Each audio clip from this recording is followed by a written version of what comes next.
It's Saturday the 16th of September and welcome to the 6 o'clock news. And in the news this week, the countdown is on for what is the area's largest sporting event, but one also that causes disruption for local residents and so gets mixed local reactions. The Weymouth 70.3 Ironman starts tomorrow at 7:15 a.m. on Preston Beach Road by the Sea Life Centre. The competition starts with a sea swim, then moves on to a 56-mile cycle section and finishes with a 13.1-mile run. Last year's event attracted over 2,800 athletes and it can expect similar numbers this year. 70,000 letters have been sent out to residents across the area advising them that they may be affected and telling them about closures and diversions. So there are various road closures and diversions needed for the event tomorrow, and before getting in the car around Weymouth tomorrow it would be a good idea to check for travel advice. Now you can go online with Google and you can search for Weymouth Ironman travel advice and you'll get to some specific pages put up by Dorset Council that will advise you on the closures that are in place at various times during the day tomorrow. Now, businesses are being urged to plan for new fire safety legislation. As Business Safety Week comes to an end, it's been running from the 11th until tomorrow, the 17th of September. The campaign by the National Fire Chiefs Council helps businesses understand their fire safety responsibilities and therefore help them to remain safe, legal and compliant. Many fires in the workplace are preventable and some businesses never recover after such an incident. Helping businesses to manage their fire risks and hazards and potentially save lives and safeguard themselves against financial and commercial loss is of key importance to the Fire and Rescue Service.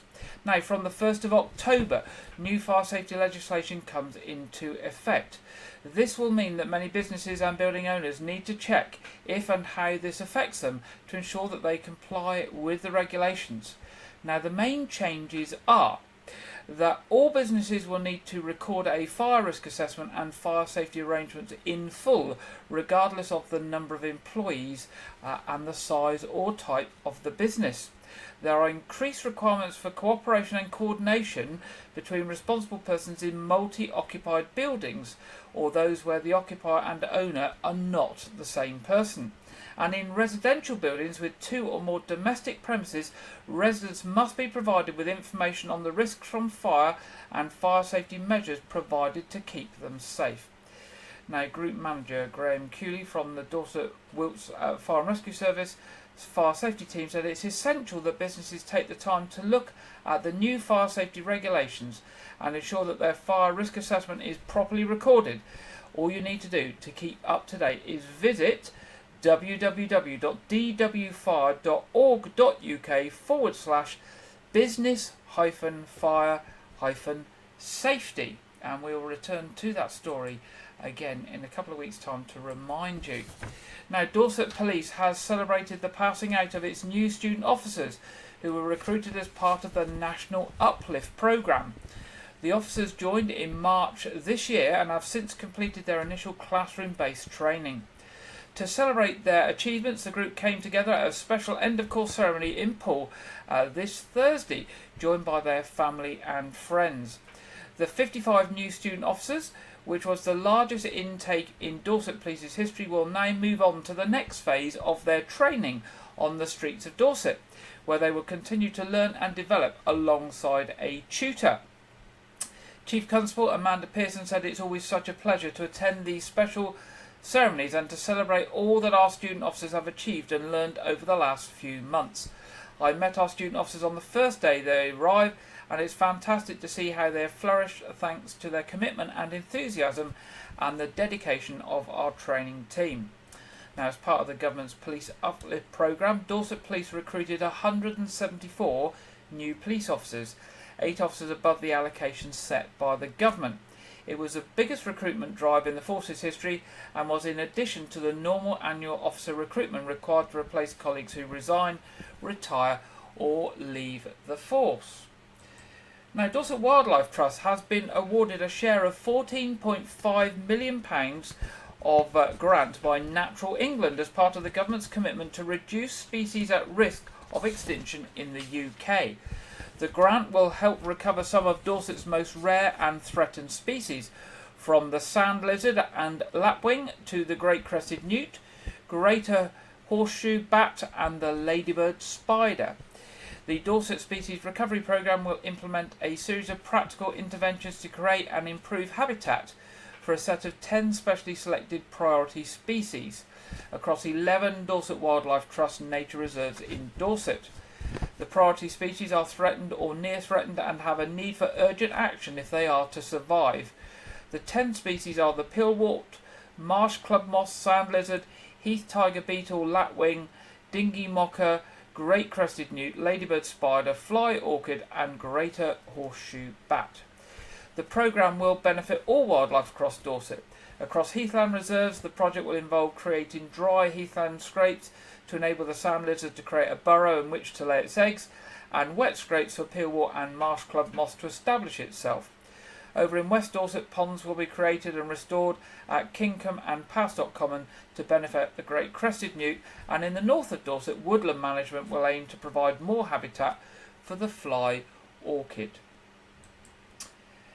In the first ever community-led Dorset COP, uniting the local community in urgent action to combat climate change, was held last Saturday, the 9th September, at the historic Corn Exchange building in Dorchester. The carbon neutral event hosted a variety of workshops and keynote speakers, welcoming visitors from across the county. Zero Carbon Dorset, Dorset Climate Action Network, the Sustainable Dorset, three of Dorset's leading climate action groups came together to organise this pioneering event, hoping to raise awareness of the need and desire to act locally in a way that puts people at the heart of the climate crisis on a local level. A series of talks, workshops, short talks, panel discussions and breakout workshops for organisations to collaborate took place throughout the day, with keynote speakers including Laura Baldwin, environmental campaigner and former Olympian, who opened the event, and also founder of Future Earth, Catherine Allison, and many others. The council are telling the parents and carers of Dorset that some children may be eligible to receive a free daily lunch at school, potentially saving families up to £450 a year per child. With the cost of living affecting many people, Dorset Council is reminding families under financial pressure to find out if their child qualifies for the initiative. As well as receiving a healthy meal every school day, a child's school will receive extra government funding called the Pupil Premium towards more teaching staff, tuition or activities. This could benefit between 1,035 and 1,455 per pupil per year. Dorset children who receive the free school meals can also take part in free activities during the summer, Christmas and Easter holidays. Holiday food vouchers will also be provided for eligible pupils until at least March 2024. Now, Dorset Council has a page on this on their website and a confidential checker, so parents and carers can quickly see if they qualify. Schools do not see any of the financial information about any of the families that apply, so it is completely confidential. Now, for more information and to find that confidential checker, do a search in Google for Dorset Free School Meals. Dorset Free School Meals. Now, Dorset Police has today started to share live real-time updates on hundreds of incidents from 3 o'clock today for the next 12 hours. Every contact received into the force via 999 and 101 over the 12-hour period will be summarised, and they will share that information, obviously redacting personal details. The event will highlight the significant demands that the force faces on a daily basis, giving the public an idea of the variety and volume of calls for assistance received. Members of the public can keep up to date with what's happening on X, well, that's what we used to know as Twitter, by following @Dorset Police and keeping an eye out for the #ControlRoomLive hashtag. In the same equivalent 12-hour period last year, the force dealt with 425 calls, 280 of these through the emergency 999 line and 145 via the 101 non-emergency number. This resulted in the force creating 315 incidents and recording 80 crimes. In the last few weeks, the force has also been busier than ever before, receiving 13,082 calls to 999 in August 2023 alone, an increase of 15% versus the same period last year. Now, staying with Dorset Police, police officers are investigating a single vehicle collision on Portland excuse me, and are appealing for witnesses or anyone with relevant dashcam footage to come forward. The incident on Portland Bridge Road was reported to Dorset Police at approximately 6 p.m. last Sunday, the 10th of September, and involved a black Audi TT Quattro. No injuries were reported. A 26-year-old local man was arrested on suspicion of driving offences. He has been released under investigation. Police Constable Joseph Henderson said, "We are carrying out inquiries to establish the circumstances of this collision, and I'm keen to hear from anyone who witnessed the incident or the manner of driving of the vehicle. I'd also like to speak to anyone who was driving along the road at the time with dashcam footage." Staying with Dorset Police, police officers investigating criminal damage in Weymouth are appealing for anyone with information to come forward. It was reported to Dorset Police that a group of young people was damaging parked vehicles in Wupperton Street between 8 p.m. and 9 p.m. on Monday the 11th of September. The members of the group were described as male and female, aged roughly between 13 years and in their early 20s. They jumped on multiple vehicles, kicked wing mirrors and threw glass bottles at windscreens. The group was then seen travelling from Wupperton Street to Park Street and then possibly towards the area of Westham Bridge. And finally, from Dorset Police this week, police officers investigating an alleged assault outside a pub in Weymouth Town Centre are asking for witnesses to come forward. Dorset Police received a report at approximately 10:40 a.m. On Friday, that's the 15th of September, that a woman had been assaulted outside the William Henry pub in Frederick Place. The victim, a local woman aged in her 20s, is receiving appropriate support from officers. Following inquiries, a 42-year-old man from Weymouth has been arrested on suspicion of assault. Now, if you can help with any of these incidents from Dorset Police this week, do contact them on 101, or if you wish to pass on information anonymously, you can do this via the Crime Stoppers charity by calling 0800 555 111. Now, Olympic champion and health and wellbeing advocate Sally Gunnell OBE has announced that she will be supporting national cancer charity Cancer Support UK. Sally Gunnell's work with Cancer Support UK will focus on helping the charity achieve its mission to help those impacted by cancer in the workplace. Sally says, "Since my introduction to the excellent work being carried out by Cancer Support UK, I have been impressed by the quality of the service provided, and I am now acutely aware of the huge need for people affected by cancer to receive more emotional support. I am therefore delighted to announce my involvement with this important charity. I am looking forward to using my knowledge, passion and energy to ensure that Cancer Support UK's wonderful vision is achieved." Now, Sally's passion for mental health and emotional wellbeing is completely aligned with Cancer Support UK's work to support people living with and beyond cancer. A group of young people have been encouraged back into learning, and thanks to a scheme which is run by the local alliance groups, Weymouth College successfully hosted the Summer Transition Programme with the participation of 51 young people at risk of NEET, that's N-E-E-T. And if you don't know what that means not in education, employment or training. Many of these students face significant anxiety and had experienced extended periods out of education. This 4-week programme was made possible thanks to local alliance group funded by Dorset Council, designed to fund projects aimed at increasing belonging and inclusion for young people and children in the local area. The aim of the programme was to actively engage the young participants in activities that would enhance their resilience, boost their self-confidence and alleviate anxiety.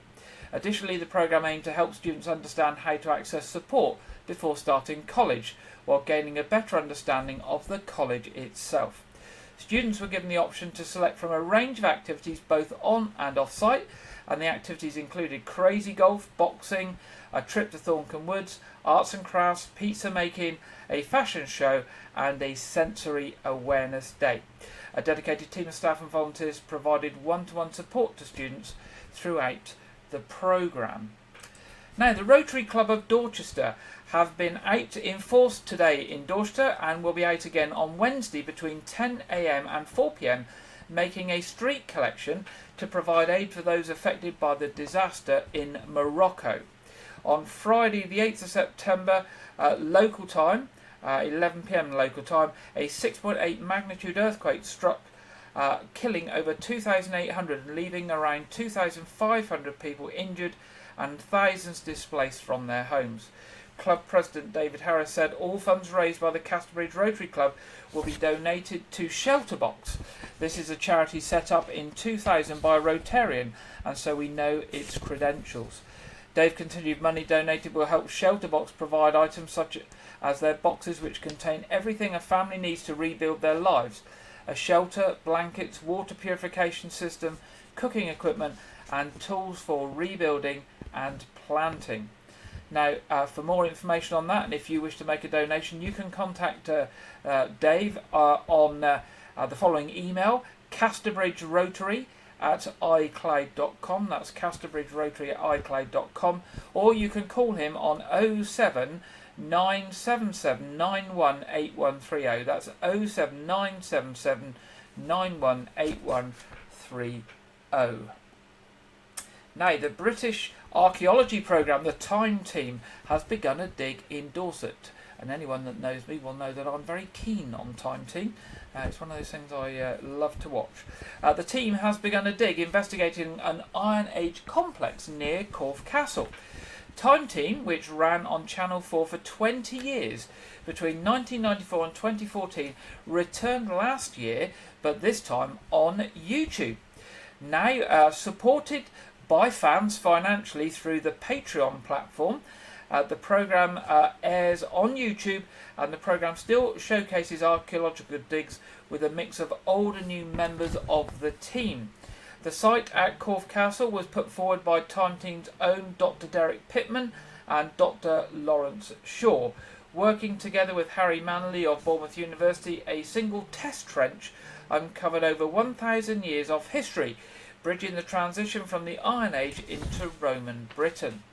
During the Iron Age, some 2,000 years ago, the area was home to the Durotrides, I probably said that wrong, tribe, and this site offers excellent opportunities to investigate how they lived and died. Dr. Derek Pittman says, as a Dorset boy, I'm thrilled to welcome Time Team to my turf for what looks to be an incredible weekend.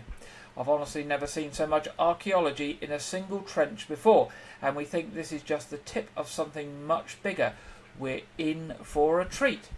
Now, the excavation coincides with the 30th anniversary of filming of Time Team's first episode back in 1993, which aired the following year in 1994.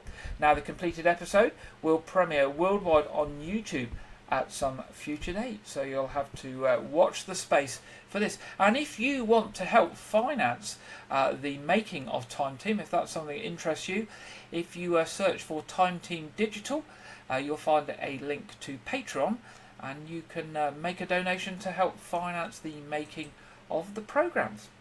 Now, Great Western Railway, or GWR, has staged its latest train naming ceremony in Paignton for best-selling author Agatha Christie. Cast of her iconic murder mystery play The Mousetrap joined guests at Paignton Station.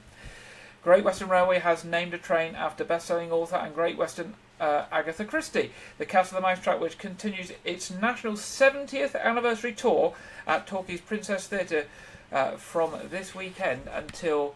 Sorry, that was earlier in the week, until today, the 16th of September, joined guests for a special ceremony at Paignton Station. Agatha Christie was nominated for the train naming by the public and GWR colleagues as part of GWR's Great Westerners campaign, recognising past and present heroes from across the network. And the train was named by Agatha Christie's grandson Matthew Pritchard before departing on the 1410 service to London Paddington. Also in attendance was GWR trained manager Rob Smith and his 103-year-old grandmother, Joan Knott, a world-renowned expert on all things Agatha Christie. And you can see Joan there in the picture. And finally, in our headlines tonight, Weymouth Lions Club are looking for volunteers for this year's Weymouth Beach Motocross. Weymouth Beach Motocross will run on Sunday the 15th of October, and if you can spare even a few hours, your support will be appreciated and they would love to hear from you. Now, volunteering opportunities are from 8 o'clock to 10:30 to help with the setup, stewarding and programme sales from 10:30 until 4 o'clock approximately, and then from 4 o'clock to 5:30 helping with the clear up. Refreshments have already been arranged from one of the caterers, so you'll be well looked after if you are a volunteer there on the Sunday. Now, if you'd like to get involved or want more information on volunteering, contact Ryan Hope, who's the activities chairman at Weymouth and Portland Lions Club, and you can contact Ryan on 07795 246 080. That's 07795 246 080, or by email weymouthbeachmotocross@outlook.com. weymouthbeachmotocross@outlook.com. And that's the end of the headlines tonight. Now, this weekend sees the 10th anniversary, or the 10th year, of Bart's Bash taking place today and tomorrow around the world. And I actually paid Bart's Bash a visit this afternoon, and may show some film of that that I filmed today next week. Now, since 2014, Bart's Bash has given the sailing community an opportunity to unite and remember Andrew Simpson, or Andrew Bart Simpson as he's become known. A double Olympic champion who tragically lost his life whilst training for the America's Cup in 2013. Andrew was a talented sailor who firmly believed in the benefits that participation in sport can bring to young people. The Andrew Simpson Foundation, set up in his name, now exists to continue his vision and to bring change for thousands of young people. By taking part in Bart's Bash, sailors support young people from all backgrounds, enabling them to experience sailing, gain qualifications and develop key life skills. Now, we're going to see two videos tonight. One is a thank you video from the 2021 Bart's Bash, and the reason I'm showing that is it does actually show what Bart's Bash is about and the size and scope of it, because it literally is worldwide, and it'll give an indication of how many people get involved. And then we're going to have a local story about youngsters who have benefited from the Andrew Simpson Foundation. So first of all, a short video on Bart's Bash itself, and a thank you from the 2021 Bart's Bash.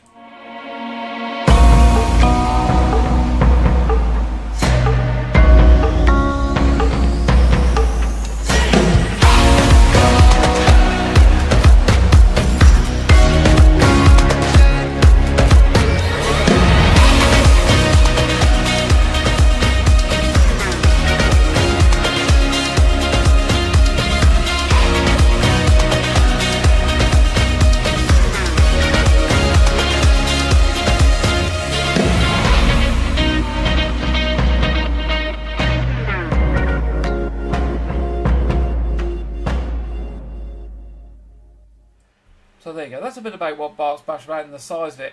And of course the Andrew Simpson Foundation is, its headquarters is based here at Portland at the Weymouth and Portland National Sailing Academy, with sailing centres across the UK and activities I think these days worldwide as well.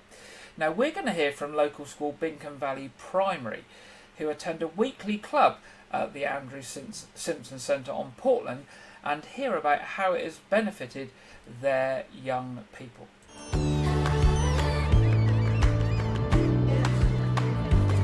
We live here by the seaside, and we have many children in our school who haven't been able to access swimming and outdoor activities. This was prevalent during COVID and the pandemic. We're going to sail in this bit, this is called the lagoon. We had children who needed something a little bit different. Amazing! I think I'm ready. We're going to get the boats in the water. It was a huge success from day one. You could start to see a real difference with their confidence by learning these new skills that they were picking up.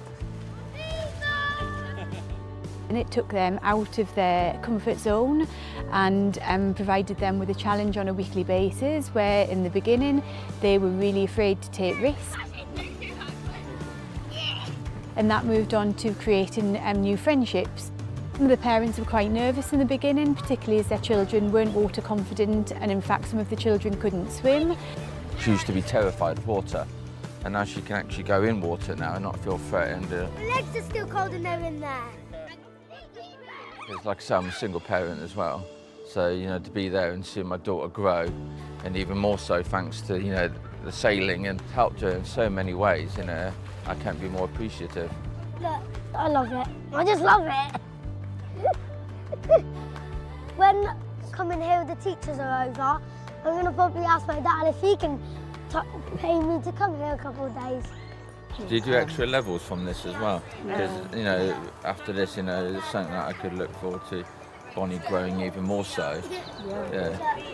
Parents have had to trust us a lot that if we're sending their children out in a boat, that they'll be safe. And I think that has built quite a good relationship between school and families, that we're working together for the best for these children in whatever we can do. Because her first session, she came home and she was so excited to tell me all about it. So I could tell this is going to be really good for her. Good to sort of push them beyond their boundaries a little bit, isn't it? So I think absolutely go for it. It's been brilliant. My family was pretty proud and really excited for me when I first went. I'm normally really scared to do stuff, and then when I came here, I'm pretty brave. It's fun, scary, and amazing. But these children who had the confidence to go out in a boat sailing suddenly thought, well, if I can do that, then I can actually have a go at something else that you're asking me to do. It's important for these children to know that there's things outside in the wider world that perhaps they haven't experienced before. They just applied that confidence to other areas, and you could see academically that they were giving things their best, they were approaching things slightly differently, just with a bit more self-assurance really, that they could have a go. So there we go, that's Bingham Valley Primary, showing youngsters benefiting from the sailing experience offered by the Andrew Simpson Foundation. Now, if you would like to offer some support to the Andrew Simpson Foundation, or would like to get more involved, you can pop along to their website at www.andrewsimpsonfoundation.org, www.andrewsimpsonfoundation.org. And I can tell you some really fantastic work goes on with Andrew Simpson Foundation and lots of other organisations that are based at the Weymouth and Portland National Sailing Academy, and we are so lucky to have that facility on our doorstep here in Weymouth and Portland. Now we get to that time in the programme where we go over to our regular contributor Andrew Wright for this week's film review and preview. Welcome to White Rouge's TV film review and preview. I'm Andrew Wright. This weekend, the third Kenneth Branagh Poirot film, A Haunting in Venice, releases in cinemas. The film is based on the 1969 Agatha Christie novel Halloween Party and revolves around Hercule Poirot, who is currently retired in Venice, only for him to have to solve the murder of a guest at a séance he attends. The film also stars actors Jamie Dornan, Tina Fey and Michelle Yeoh. When the trailer was released, I praised the film's gothic horror element. The film is in cinemas this weekend and currently has over 80% positive reviews from critics who praise the film's visuals and cast and label the film a decent Halloween film. I heard a review about it this morning when I'm recording this, and it was very positive, so that's a good sign. This week, Spider-Man Across the Spider-Verse released on home video. The film, a sequel to 2018's Into the Spider-Verse, stars Shameik Moore, Haley Steinfeld and Oscar Isaac. The film revolves around Miles Morales going on an adventure across the multiverse with Gwen Stacy, but comes into conflict with a team of spider people known as the Spider Society, led by Miguel O'Hara, aka Spider-Man 2099. Now, watching this film on home video is the first opportunity I've had to watch the film, and I was underwhelmed and disappointed. I did like the multiverse cameos, as well as Oscar Isaac's performance and the first fight sequence between Miles and the villain Spot for its comedic elements, but I was shocked by how disjointed the script was, and as it seemed more concerned with Easter eggs and sequel setup than telling a connected story. I gave the film 3 stars out of 5. A sequel is currently in production, but was removed from its release date due to the current actors' strike preventing their lines from being recorded. This week, the newest Disney Pixar film, Elemental, released on Disney+. Set in a world inhabited by anthropomorphic forces of nature, the film revolves around a fire element and a water element who fall in love when they meet during a plumbing accident. The film received modest reviews from critics, but was a surprise box office rebound success after a disappointing opening weekend. I haven't had a chance to view the film on Disney Plus yet, but I will make sure to include a review on the home video release in October, provided I don't watch it beforehand. That's all I have for this week, but be sure to check back next week where I will preview Expendables 4 and review the home video release of The Flash movie. Now back to Gary in the studio. Thank you very much there, Andrew, and we'll be back with Andrew next week. And whilst staying on movies, Warner Brothers have released a trailer for a new movie that will be out in cinemas on the 20th of December. It's called Aquaman and the Lost Kingdom. Now, director James Wan and Aquaman himself, Jason Momoa, along with Patrick Wilson, Amber Heard, Yahi Abu Mateen and Nicole Kidman, return in the sequel to the highest grossing DC film of all time, Aquaman and the Lost Kingdom. Having failed to defeat Aquaman the first time, Black Manta, still driven by the need to avenge his father's death, will stop at nothing to take Aquaman down once and for all. This time Black Manta is more formidable than ever before, wielding the power of the mythic Black Trident, which unleashes an ancient and malevolent force. To defeat him, Aquaman will turn to his imprisoned brother Aurum, the former king of Atlantis, to forge an unlikely alliance. Together they must set aside their differences in order to protect their kingdom and save Aquaman's family and the world from irreversible destruction. Aquaman and the Lost Kingdom is set to open in theatres in cinemas internationally, beginning 20th of December. It's going to be distributed worldwide by Warner Brothers Pictures, and here is a taster for you now. 4 years ago, I was basically unemployed. A wanderer with no home. But now, I'm a husband and a father. And I wouldn't have it any other way. I don't know how you did it, Pops. My job was a little less stressful than yours.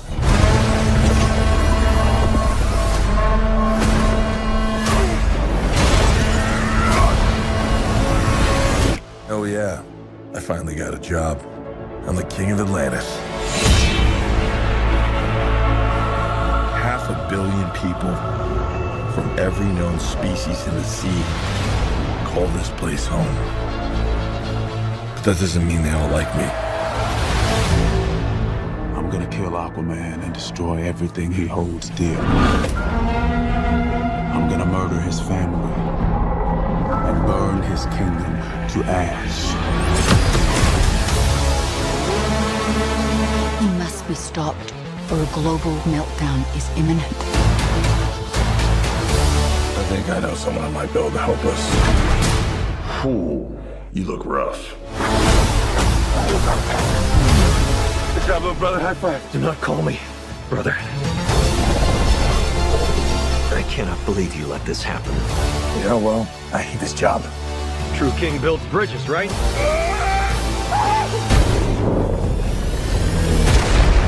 True king builds bridges. We need to find Manta. He's different now. He's stronger than before. It's the Black Trident. During King Atlan's time, there were 7 kingdoms. trident was a curse upon them all. The Trident's dark magic is spreading. He means to end the bloodline.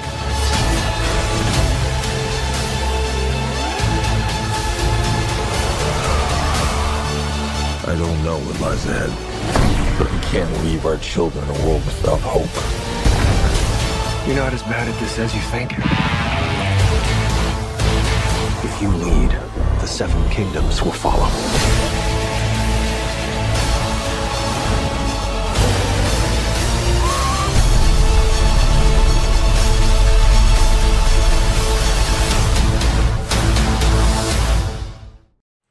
There we go, that's Aquaman and the Lost Kingdom from Warner Brother Pictures and in cinemas from the 20th of December in time for Christmas.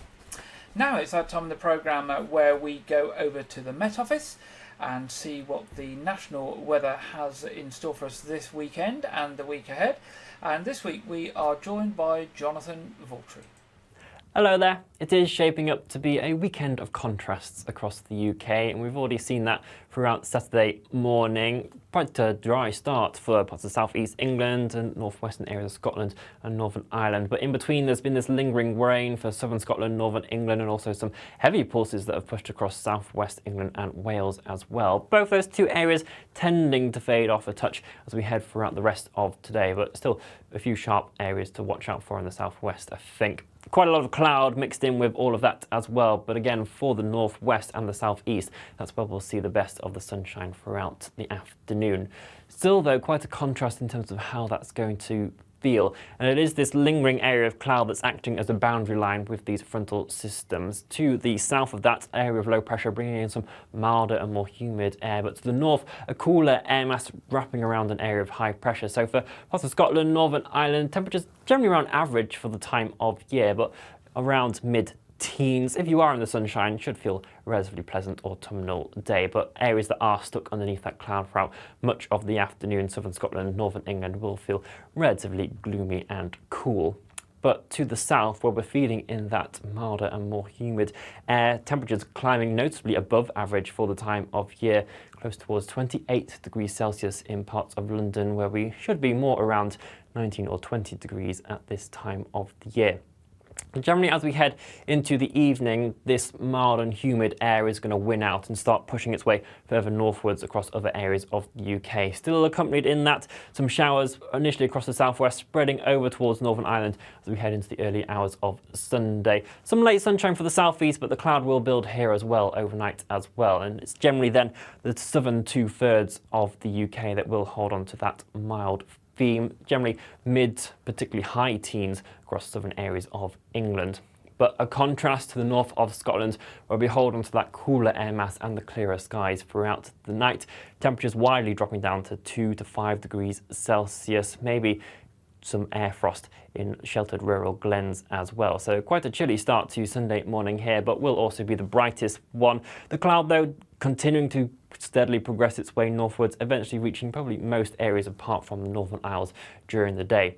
It is then into the afternoon where we start to see some heavy showery outbreaks of rain push its way in across southern England and Wales. These could provide some localised disruption and flooding in places, so it is worth watching out for this as you head throughout the day. Generally areas from Hampshire westwards seeing the worst of the conditions, but even amongst all of that, not all areas will see the particularly persistent and heavy rain, but where it does fall, some areas could see over half a month's worth of rain falling in just a few hours. So really is worth keeping up to date with the forecast throughout Sunday here. Generally a good amount of cloud now pushing its way into southeast England, so that's going to hold temperatures back throughout Sunday compared to where we do see them on Saturday, more around 22 degrees Celsius. But now that warmer and humid air is pushing its way steadily northwards, Northern Ireland, central Scotland could see those temperatures climb up by a degree or so compared to Saturday. But again, got to counterbalance that with the cloud and rain that is going to be spreading its way in. Into the evening again, continuing to see a northward progression of those showers and that warmer, humid theme. So pushing across Wales, eventually spreading into Northern Ireland and Northern England. This northern area of rain also much more widely across areas of Scotland as we head into the latter part of Sunday as well. Will end up being quite a warm night for the vast majority of us now that that humid and cloudy theme is pretty much across all areas of the UK. It's not going to last forever though, because as we head into Monday, we will see us change in our wind direction more towards westerlies, and that's going to start feeding in some fresher conditions once again, but accompanied by that, a good number of showers and prolonged areas of rain. Again, could see some thunderstorms in the mixture as well. So it is looking to stay relatively unsettled as we head towards the new working week. We will, of course, provide updates on all of that, so do stay tuned for those. You can find those regular updates across our social media channels as well, so make sure you're following us there, and we'll be back with you for your next broadcast very soon. Bye-bye. Thank you very much there, Jonathan. And now to see what the local weather down on the south coast has in store for us this week. Well, look, the rain has returned. Sunny spells, much cooler. Lots of rain, particularly on Monday and Wednesday by the looks of it. So if you're going out, make sure you've got a coat with you, is the message for this coming week. Now, moving to our What's On session. What have we got coming up for you locally if you're looking for something to do? So first of all, looking at Weymouth Pavilion. 21st of September, Prince the Ultimate Experience. 22nd of September, that'll be the Day Autumn Tour. 23rd of September, the Johnny Cash Roadshow. 1st of October, a sitcom-style comedy, Ground Rules. And now this comes from the creator of TV's Rising Damp and Duty Free. And it's a sitcom-style play, comedy, live on the stage there. 3rd to the 4th of October, Tales from Acorn Wood. I think that's for the youngsters. 5th of October, Fascinating Ada, 40th anniversary show. And 6th of October, ABBA Mania. Now, more information on those and lots of other things coming up at Weymouth Pavilion. Pop along to their website at weymouthpavilion.com. If you want tickets to any of their shows, then the box office, if you don't want to do it online, is 01305 783 225. That's 01305 783 225. Looking at the Knowth Fort next. 24th of September, next weekend, Pause for Thought. My teeth struggle with that one. Pause for Thought. Dog show and dog featured events at the fort there. 1st of October, Family Science Festival. 7th to 8th of October, Pirate Weekend. 8th of October, Artillery Display. And the 21st to the 29th of October, Halloween Fun at the fort. Information on those and other events at the fort at www.knowthfort.org.uk. Now, the latest programme from ArtsReach is published with events all over Dorset, at venues all over Dorset in the rural communities, some in our area of the county, and just highlighting a few of those. 7th of October, Firelight Trio at Buckland Newton. 8th of October, Desert Island Flicks, Winfrith Village. 13th of October, Canterbury Tales, Piddle Trentide Memorial Hall. 20th of October, a pocket opera at Portersham Village Hall. And 25th of October, Stories in the Dust at Royal Manor Theatre on Portland. Now, more information on those and literally loads and loads and loads of others across the whole of Dorset, with a wide range of stuff of different styles and different forms, and for adults and for children. Pop along to the ArtsReach website, where you can also book tickets. www.artsreach.co.uk. Now, there will be a talk by Antiques Roadshow regular Paul Atterbury at the Dorset and Somerset History Society Open Day at St Aldham's Church in Spa Road on Saturday the 30th of September. Paul's talk will be on life in Victoria, Britain. Now, Victorian Britain, the day starts at 10 a.m. and runs to 4 p.m. There will be free tea, coffee and biscuits provided. Now, there's no timings or any other detail available yet, and I have looked on the Dorset and Somerset History Society website. It just says it's an open day with a talk. It doesn't say what time the talk is. I will try and get more details during this week, so I can give you some specific timings in next week's programme. But if you want any more information at the current time, then do give John Yallop a call on 01305 776 008. That's 01305 776 008. Church services tomorrow in White Regis area and Lane House. 9:30 at All Saints Church, 11 o'clock at St Edmund's Church. Now we're almost at the end of today's programme, and just to remind you that our quiz, our regular weekly live quiz, available for all the community and family friendly, free of charge of course, even better, is at 7:30 tonight in 3/4 hours time. The feed will go up about 7:15, and you are most welcome to join us. And if there's nothing on TV that you want to watch or you enjoy a good quiz, we will be there as ever for our Saturday night quiz. Well, that brings us to the end of this week's programme. If you've got any news, events for us, or anything coming up, do drop us a line during the week at news@whiteregis.tv. We'd love to hear from you so that we can share stuff with other people across White Regis, Weymouth and Portland, South Dorset and beyond in next week's programme. So until then, enjoy the rest of your weekend. I will be back with you next Saturday at 6 p.m. Good night.